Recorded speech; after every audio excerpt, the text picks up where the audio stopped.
ano, tudo bem com vocês? Eu sou a professora Fernanda e juntos nós vamos estudar o conteúdo de História. Vamos ver o que nós precisamos para a nossa aula de hoje? Então, para a aula de hoje você vai separar os seguintes materiais. O seu caderno de História, aquele que você já está anotando as nossas aulas, uma borracha e o lápis de escrever. Então, separa tudo direitinho que eu já volto para nós estarmos continuando.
Pronto, tudo separadinho? Então vamos às nossas anotações? Então agora no seu caderno, você vai anotar a data de hoje, o número da nossa aula e já deixa espaço para o título da aula. Vou dar mais um tempinho e eu já volto para continuarmos.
Pronto, tudo anotado? Então vamos lá?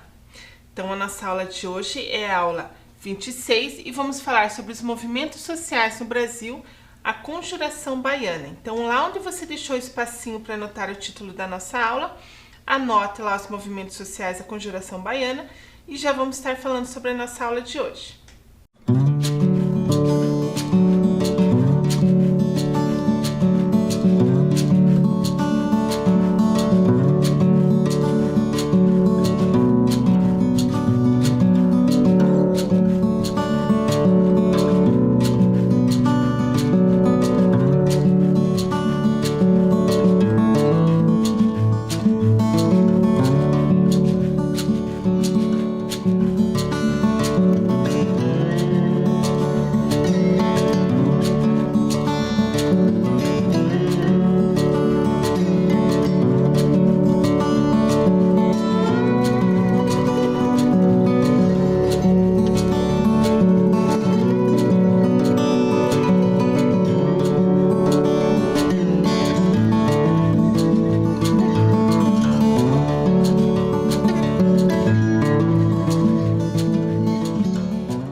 Tudo anotado? Então vamos estudar História?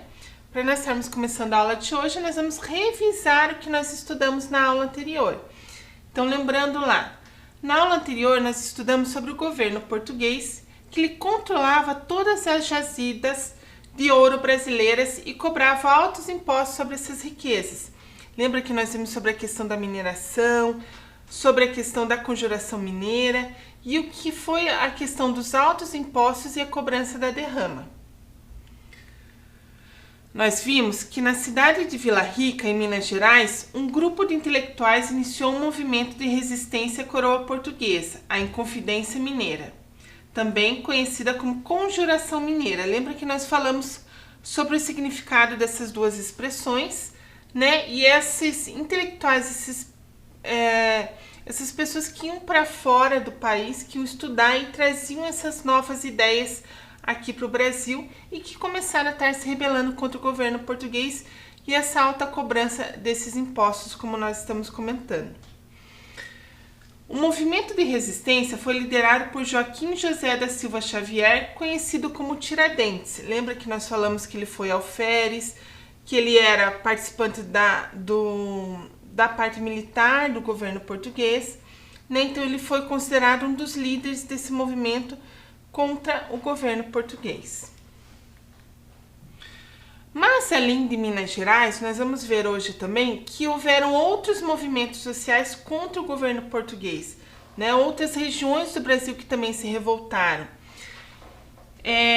E também tinha essa ideia de liberdade, como a gente falou lá da Revolução Francesa, né? Esses ideais de liberdade, de igualdade para todos, também foi se prevalecendo em outras regiões aqui do Brasil, além de Minas Gerais.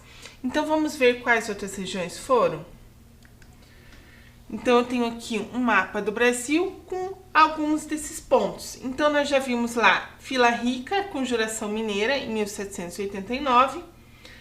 Vamos estudar hoje a Conjuração Baiana, que ocorreu em 1798, na cidade de Salvador. E vamos ver que nós tivemos também uma em Olinda e no Rio de Janeiro. Eu vou dar um tempinho para você observar esse mapa e nós já voltamos a falar sobre ele.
Então, retomando o mapa.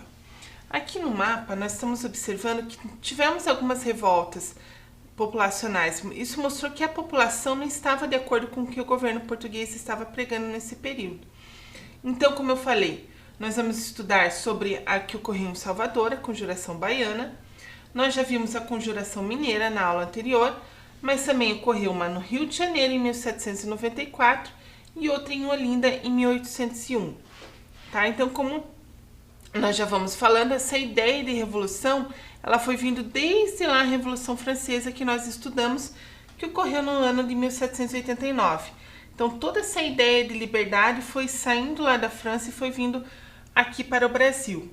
Como que isso ocorreu? Nós vimos através dos intelectuais da época e dos estudantes que iam para as universidades da Europa, que existia nesse período europeu.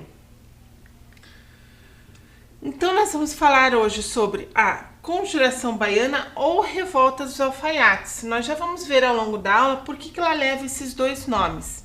Tá? Então, como vocês anotaram, hoje é Conjuração Baiana ou Revolta dos Alfaiates. Então, na aula de hoje, nós vamos ver o que significa conjuração. Então, na aula anterior, nós já vimos o que significava a Inconfidência e a Conjuração Mineira. Né? Nós vimos que para cada uma tinha uma determinada situação. Então, a Inconfidência foi mais para questão dos intelectuais, aqueles que queriam estar indo contra, e a Conjuração já é uma retomada maior da população, né? A participação maior da população. Então, eu voltei ao dicionário para nós estarmos vendo o significado da palavra conjuração. Então, uma reunião, associação ou grupo secreto e clandestino que articula a queda ou deposição de governo, partido político ou conspira contra a autoridade estabelecida. Então, por ser uma questão popular, a população está ali participando, ela é considerada como uma conspiração contra as autoridades estabelecidas, né? Então, por isso que aqui nós vamos estar colocando esse conceito de conjuração. As ideias trazidas por essas pessoas, vindas da Europa, onde também havia movimentos civis contra o governo dos reis, eram discutidas nas rodas de conversas dos moradores das vilas e arraiais e divulgadas nos jornais da época, né? Então, isso foi fazendo com que se popularizasse essa questão da conjuração, esses ideais, né? Então, não adiantava nada eles estarem lá estudando, vivenciando na Europa toda essa ideia de liberdade, toda essa questão de se rebelar contra o governo e vir aqui e não estar transmitindo esse conhecimento. Então, esse conhecimento foi transmitido, foi se conversando, os jornais começaram a estar divulgando essas ideias. Então, isso foi se popularizando, esse conceito de liberdade, essa forma de estar se rebelando.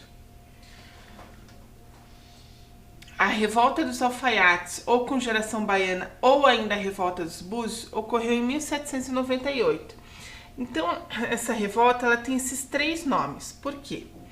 Primeiro, revolta dos alfaiates, porque alguns dos seus líderes tinham a profissão de alfaiate, né, de costureiro, de estar costurando roupas.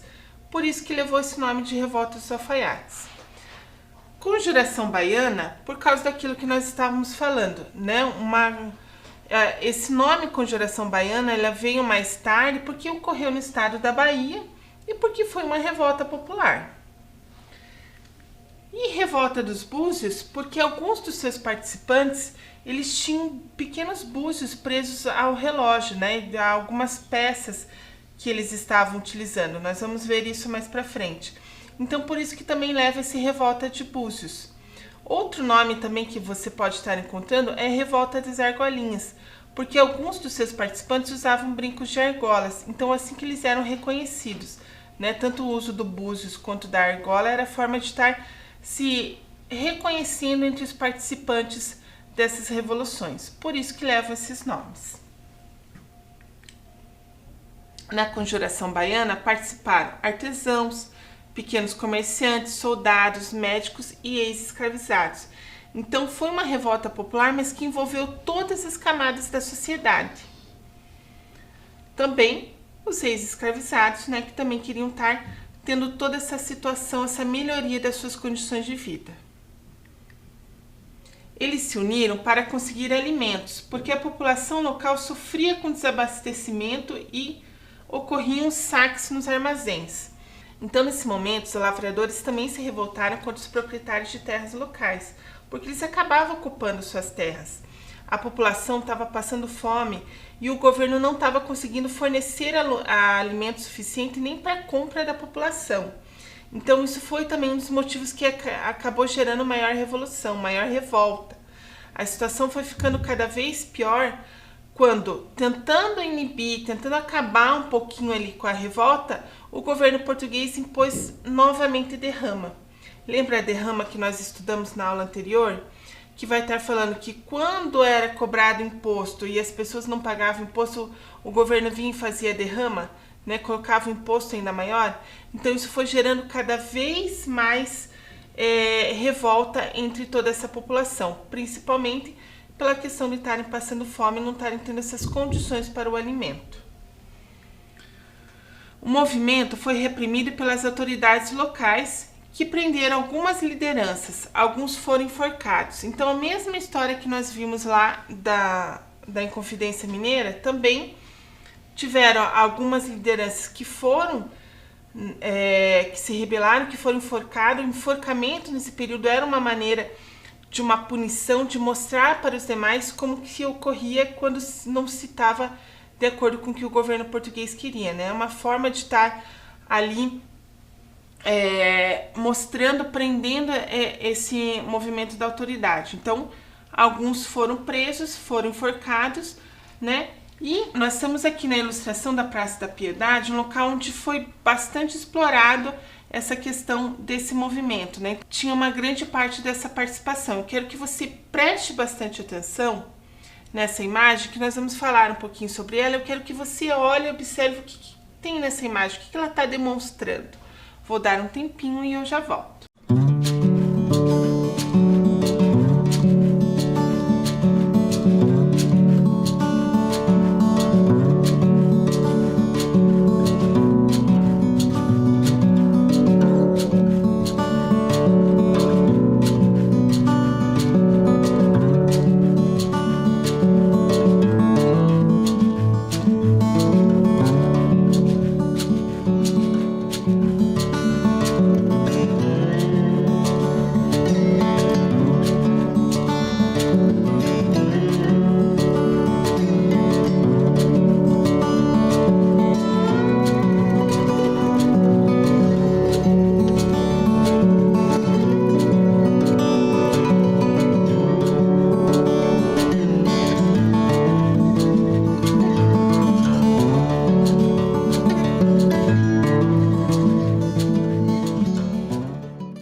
observou? Então, olha só o que nós podemos olhar aqui na imagem.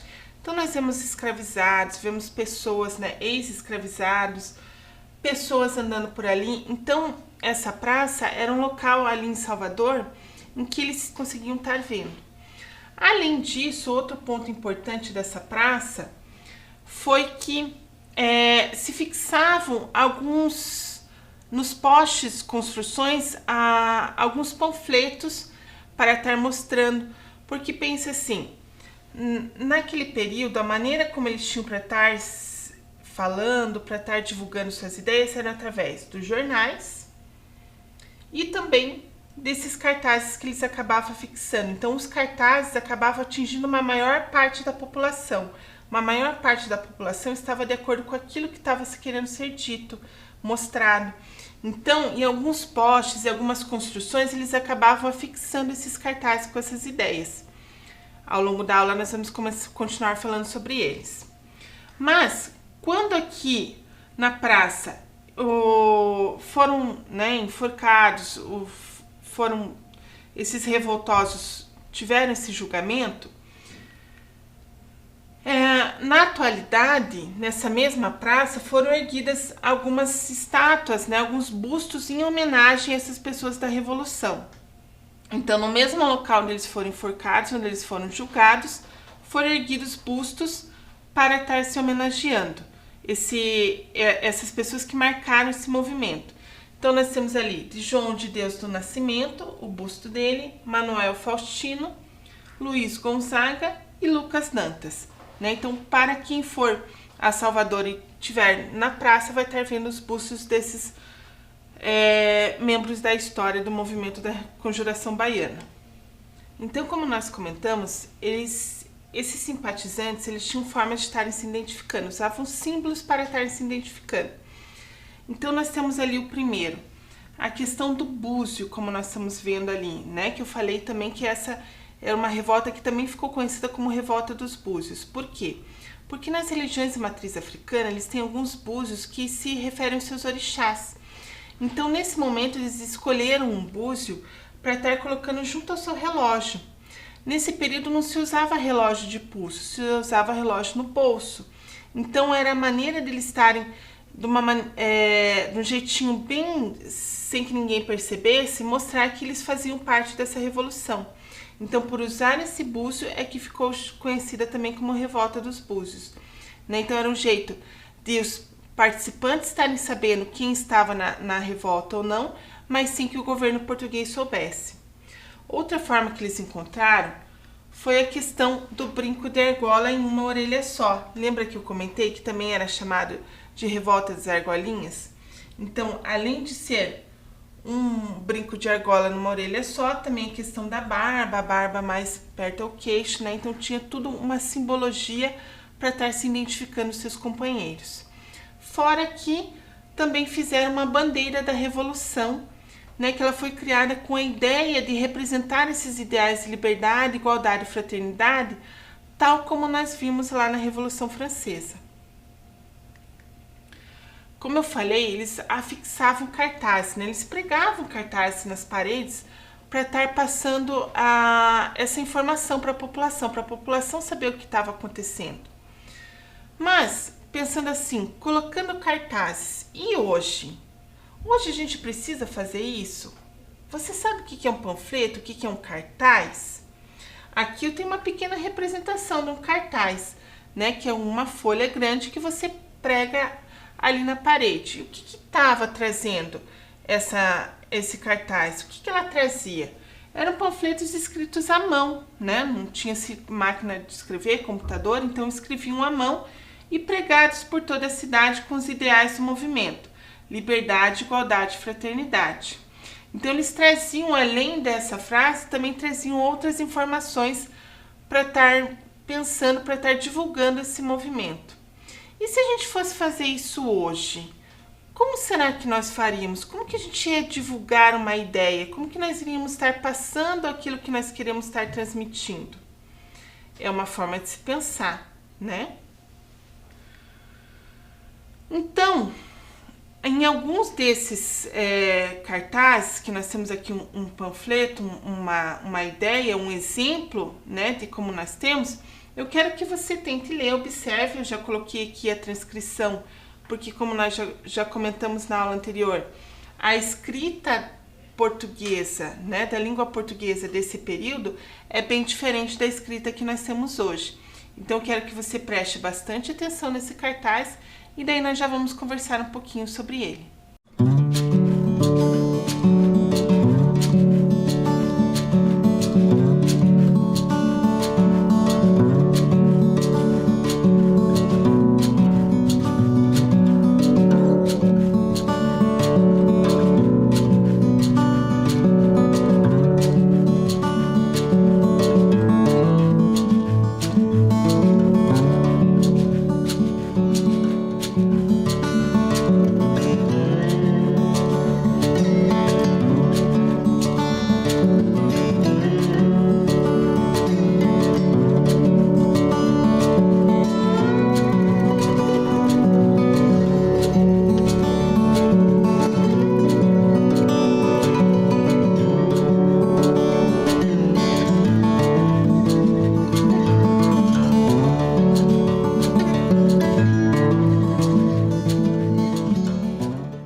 Então esse cartaz ele já é considerado como uma fonte histórica. Lembra que nós já estudamos no início do ano que são fontes históricas. Então ele já vai estar trazendo para nós um pouquinho do que se passou nesse período.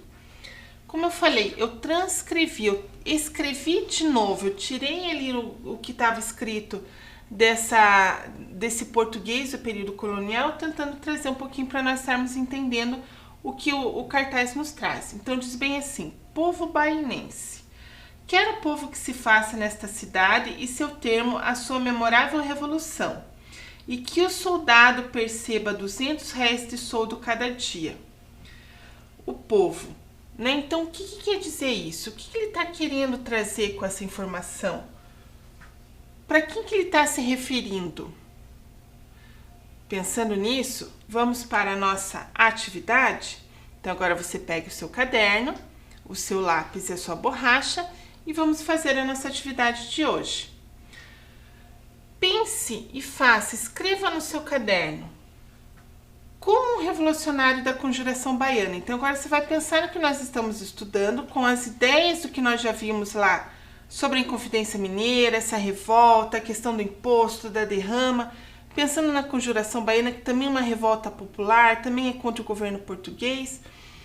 E você vai fazer um panfleto de como que você ia estar chamando as pessoas para estar se unindo a você numa atividade, num movimento, né? De convencer as pessoas a estarem se revoltando contra alguma coisa que você não agrada, um movimento, tal como a gente viu na Conjuração Baiana. Eu vou dar um tempo para você fazer no seu caderno e daí eu já retomo para nós estarmos conversando.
fez, eu aposto que você caprichou bastante nesse seu panfleto. Eu aposto que você conseguiu estar colocando bons argumentos para estar chamando a população para estar se unindo a você, para estar se unindo à sua causa. Infelizmente eu não vou poder estar olhando a sua atividade, mas você pode estar mostrando para sua professora na sua escola. Vamos seguir com a nossa aula? Então aqui eu trouxe também um outro documento que eu quero que você perceba, que você preste bastante atenção e faça a leitura. Esse aqui não precisa estar transcrevendo, você consegue estar vendo. Preste bastante atenção que eu já vou falar sobre ele.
Lembra que eu falei que os revoltosos da Conjuração Baiana, eles acabaram sendo enforcados, né? Até mostrei o busto deles. Então, num documento mais atual, mais recente que esse aqui que eu estou mostrando, ele é do ano de 2011. Quando a então presidente da República, Dilma Rousseff, ela sancionou uma lei em que escrevia no livro dos heróis da pátria o nome dos revoltosos da Conjuração Baiana. Então, eles acabaram deixando de ser, né, revoltosos e estarem já se tornando como se fossem heróis do Brasil. Então, vamos ler o que diz ali. Escreve no livro dos heróis da pátria os nomes dos heróis da Revolução dos Búzios: João de Deus do Nascimento, Lucas Dantas de Amorim Torres, Manuel Faustino Santos, Lira e Luiz Gonzaga das Virgens e Veiga. A Presidenta da República: faço saber que o Congresso Nacional decreta e eu sanciono a seguinte lei. Artigo 1º. Escrevem-se no livro dos heróis da pátria, depositado no Panteão da Pátria e da Liberdade, em Brasília, os nomes dos heróis da Revolução dos Búzios: João de Deus do Nascimento, Lucas Dantas de Amorim Torres, Manuel Faustino Santos Lira e Luiz Gonzaga das Virgens e Veiga. Artigo 2º. Esta lei entra em vigor na data da sua publicação. Brasília, 4 de março de 2011. Então, olha só como que as coisas podem estar mudando. Como quando a gente estuda e percebe o que é esse momento da história, como as coisas podem estar mudando. E pensando nisso e pensando nesse documento, nós vamos para a nossa próxima atividade. Então, já pegue o seu caderno para você fazer a anotação. Nós vamos analisar o documento, porque esse documento que eu acabei de ler, ele também já está se tornando uma fonte histórica. Também uma forma de nós estarmos estudando a história através dele. Então, nós vamos analisar. Você vai copiar no seu caderno essas duas questões, depois eu vou deixar o texto para você responder e daí nós já voltamos para a correção. Então, você vai copiar o nome dos 4 heróis que aparecem na Revolta dos Búzios, né, ou também conhecida como Conjuração Baiana, Em que data foram reconhecidos como heróis? Então você vai copiar a questão, depois você vai responder. E eu já volto.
fez direitinho a atividade? Então essa agora nós vamos estar corrigindo.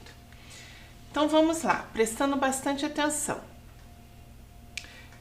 Nós falamos dos nomes, né? Então quem foram os considerados heróis pelo governo? Então vamos ver ali, João de Deus Nascimento, Lucas Dantas de Amorim Torres, Manuel Faustino Santos e Lira e Luiz Gonzaga das Virgens Veiga.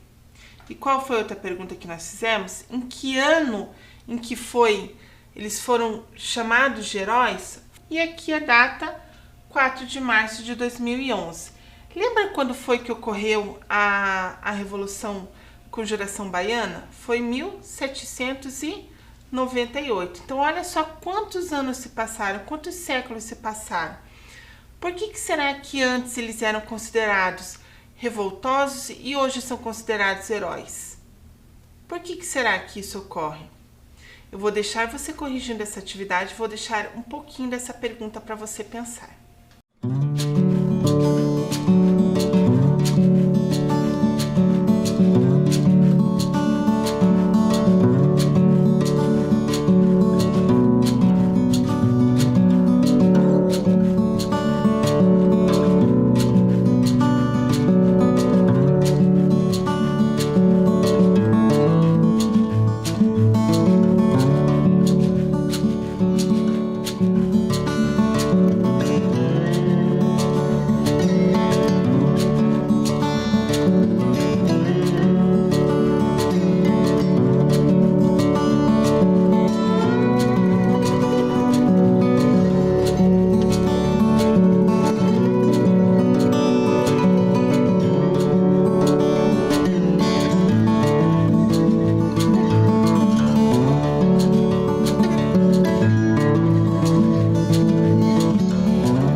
Corrigiu a atividade? Tá tudo certinho no seu caderno?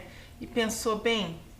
Então eu vou deixar essa questão para você pensar, para você refletir no que nós já estudamos sobre os movimentos sociais aqui no Brasil e por que nós temos esse momento, né, de ser considerados heróis ou não. O que eles participaram, o que eles eram contra? Eles estavam a favor ou contra a população naquele período? E daí depois, eles estavam o quê? Hoje, como que será que seriam os revoltosos hoje? A história também, a gente pensar, também colocar essas perguntinhas na cabeça. Estudamos bastante hoje, né? Então, pessoal, por hoje é só. Essa foi a nossa aula. Um super beijo para vocês. Se cuidem, se protejam.